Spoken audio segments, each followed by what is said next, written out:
Hi everyone, I'm Allie with PotomacBeads, and today's tutorial I'm going to show you and give you some tips and ideas for creating a multi-strand necklace. This is going to be some simple stringing techniques and some ideas to think about if you're going in and tackling the design elements, the ease of making it, how to downgrade or keep it staggered, whether or not you want a pendant, and then also stay tuned.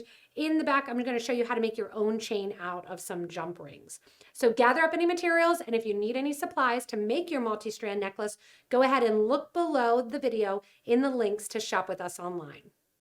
So to start out making a multi-strand necklace, you kind of have to decide what look you're going for. Do you want beads the whole way around, or do you want to do a single strand into multi-strands in the front? That's the design that I'm going to be making today, because if I have 3 or 4 strands going to the back of my neck, it gets a little crowded back there.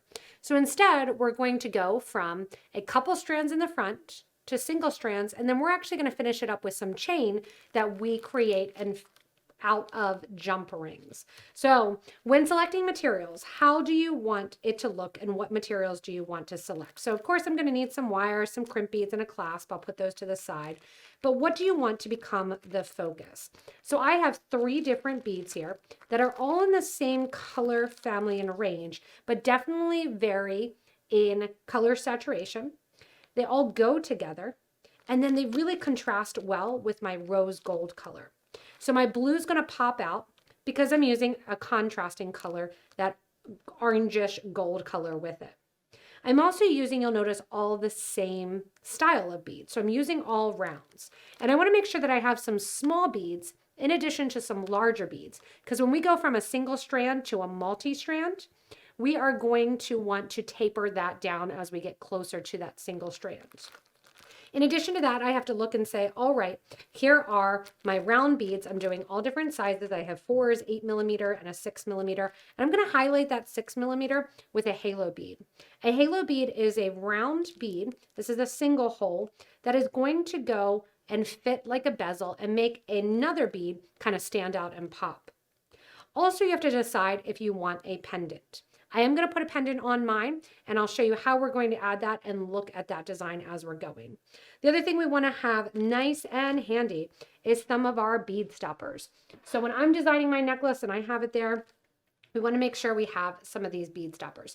These are going to be essential because we're not going to finish off any strands of our necklace, basically, until the whole design is finished and completed. You also want your wire cutters so you know that you can cut, and we're going to be doing a flat crimp. So I have a needle nose plier here that we'll be working with. I'm going to lay out my materials to figure out how I'm going to design, and then I'm going to go in and start creating.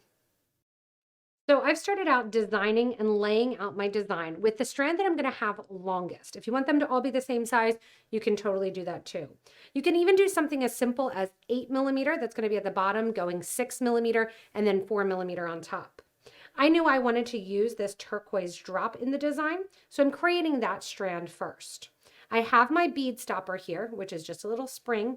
I'm going to put that on the end of my wire, and I've cut my wire to the length of my necklace plus an additional 6 inches. This is way more than I'm going to need because I'm actually going to go in after my metal beads here and create and show you how to do a chain out of jump rings. So to create my first design, I'm going very organic, that I'm not really figuring out what I'm picking up, but I do want some of those beads to really pop, and that's why I have the halo here. When you look at the halo bead, again, they are a 1-hole bead, and they work almost like a little bezel around another bead. So this is a 6mm bead that it's going around. You can see I've started out with a smaller size, going in with my 4mm beads, into my 8, and then into a 4 to begin into the design of the necklace. I have that color variation started where I'm going in and just doing a pop of gold or a pop of that brightness, and I'm making it again so it's organic, whatever I pick up, and I want it to be the design. How do you do and drop the pendant down? You can either use a jump ring, or you can do the method that I did here that creates a little bit of a V. You're going to take your beading wire through one bead, back down through the pendant, back up through that other bead, and that creates a nice little V for that to hang down. If you don't like that style, maybe your pendant has a jump ring that faces the opposite way, or a bail, or you can go in, open up your jump ring. You want to make sure that you close it up nice and tight as well. This is a 20 gauge jump ring. It would be what I would suggest for using anytime you're using wire. Open that up and then slide that on and then close it up for your design. I want mine to sit in a little bit of that V, so that's why I did it this method and use the wire. If I would have strung it directly on, it would sit to the side because of the way the bail is. Something to think about. So I'm stringing what I'm thinking is going to be my centerpiece or the center of the design. I can have a bead board, a bead mat here, but honestly, it's going to change so much from one to the other.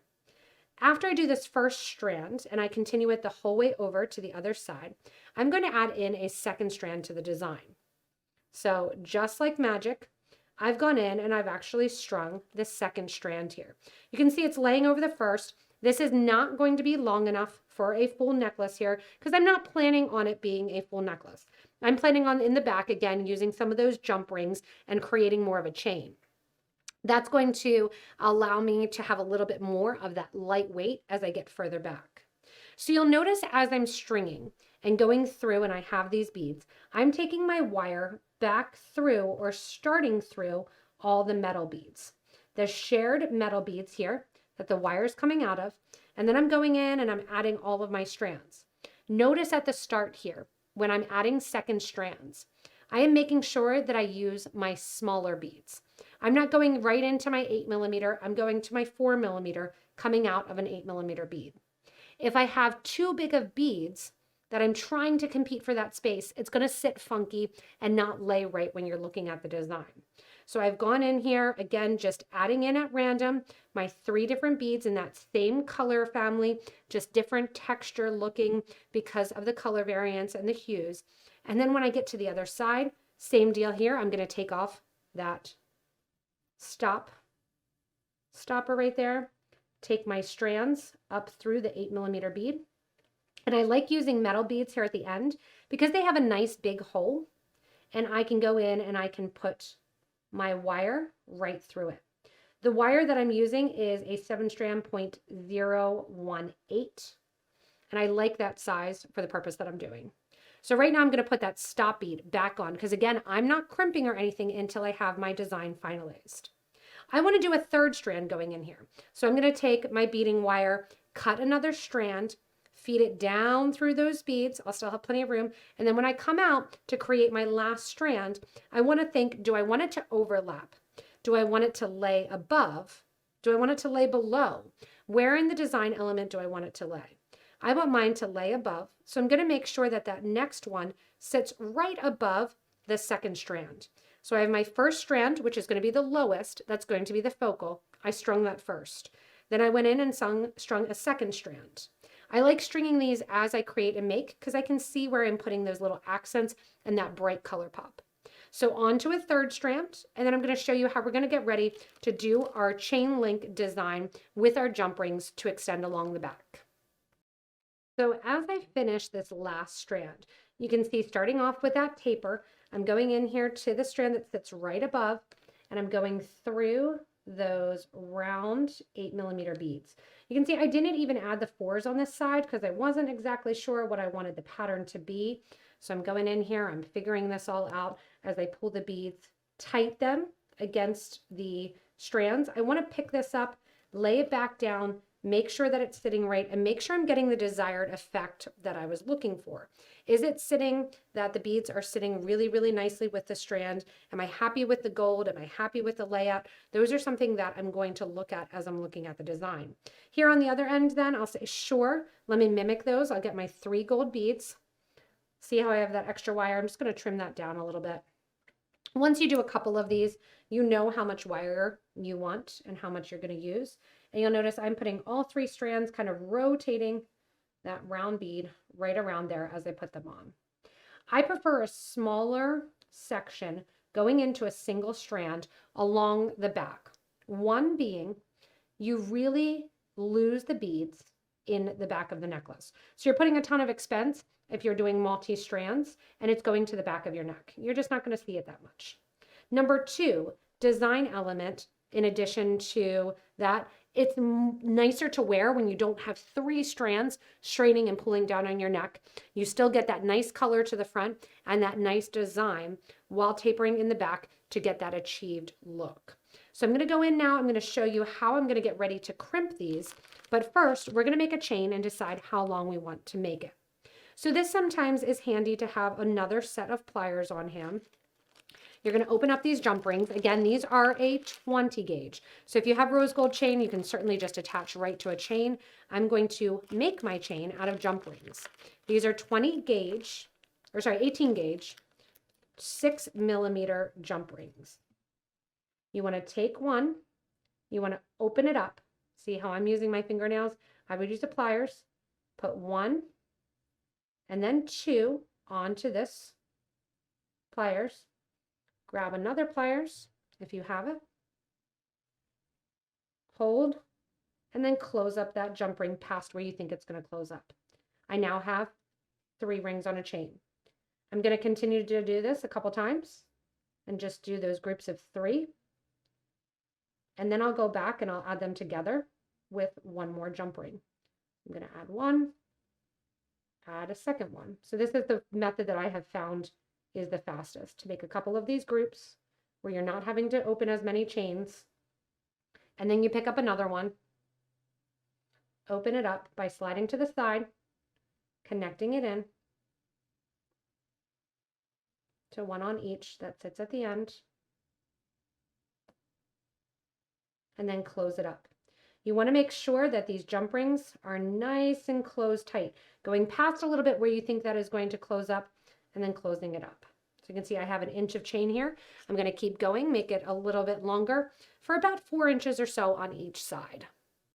When it gets to the end of the design, if you're creating and attaching to a chain style like I did here, or you're going the whole way along the back with your strands and doing single beads, you're going to get to a point where you need to crimp off those strands. I do not suggest taking one strand and just having it crimped inside a crimp tube or a crimp bead. Sometimes if you're doing 2 strands, a 2 by 2mm crimp tube will fit over 2 strands of that 0.018. However, when you get into 3 strands, not going to fit. So what I choose to do is I choose to do 3 individual crimp tubes that I'm going to flatten out. I make my loops about the same size, and then I attach my jump ring to it. The nice thing is if the jump ring opens up a little bit, you'll notice that maybe 1 strand comes off, but not all 3. Once you're done one side of the crimp, it's easy to finish off the other side of the crimp. Sorry, cut off there, but you're just crimping each individual wire to one single crimp bead. Again, you can get 2 strands through a 2 by 2mm crimp bead, but it's going to be tough to get 3 strands through. Just doing that flat crimp with your needle nose pliers and making sure as you crimp that you crimp all of those crimp beads towards the same direction. In addition to that, then you'll open up your jump ring, slide those loops that you've made, which if you need help, you can use a little bead reamer so that way it matches, or sorry, beading awl to pull the wire down, make sure it's matching. And generally speaking, you're going to have a hard time getting more wire back through those beads unless they have really big holes. When you're thinking about the design elements and how you want to do this multi-strand, after you do your clasp, you can decide what, or your chain, and attaching to that, you can decide what type of clasp do you want. Do you want to look in and have a nice clasp? Do you want to have a lobster clasp? I'm going to be using this Potomax clasp in the rose gold, and then with one of my cabochons to match the design element. When I hold up the design, you can see how this lays and hangs. So when I'm thinking about a multi-strand necklace, how do I want this to hang? Do I want this to hang when I'm looking at it that it's really heavy the whole way around and I have those multiple strands going the whole way around the back of the neck? Or do I want to hold it so when I'm looking at it, I have that nice distribution of weight, that I have my strands down to the bottom and then this one up at the top? That's going to be a nice indication what you want the design to look like, because if I'm having a necklace on, generally speaking, I don't want all that weight in the back of the design. I want to have it towards the front, towards the focus, and then slimming out as I do the back. Whether or not you're slimming out to beads or continuing on to a chain that maybe you made yourself out of jump rings, it's nice to have that weight difference going from the top and bottom of the design up to the ends and the clasp section. Thanks so much for watching, everyone, and hopefully you enjoyed this video. Like many Potomac videos, we hope to make you a better beader, whether or not it's designing intricate seed beading patterns or going over how to make design elements for a multi-strand necklace. Go ahead and subscribe so you don't miss anything from us here at Potomac Beads. Remember, you can always comment below and tell us your favorite tips and techniques and tricks for going into a multi-strand necklace, whether or not you like the weight in the back, you'd like to simple it out, chain, not chain, and really different design elements that you may have. We love this community and we love hearing from you. As always, if you need any materials, go ahead and look in the description below the video to get links to shop with us online. Thanks so much for watching, everybody, and stay tuned for the next inspirational video.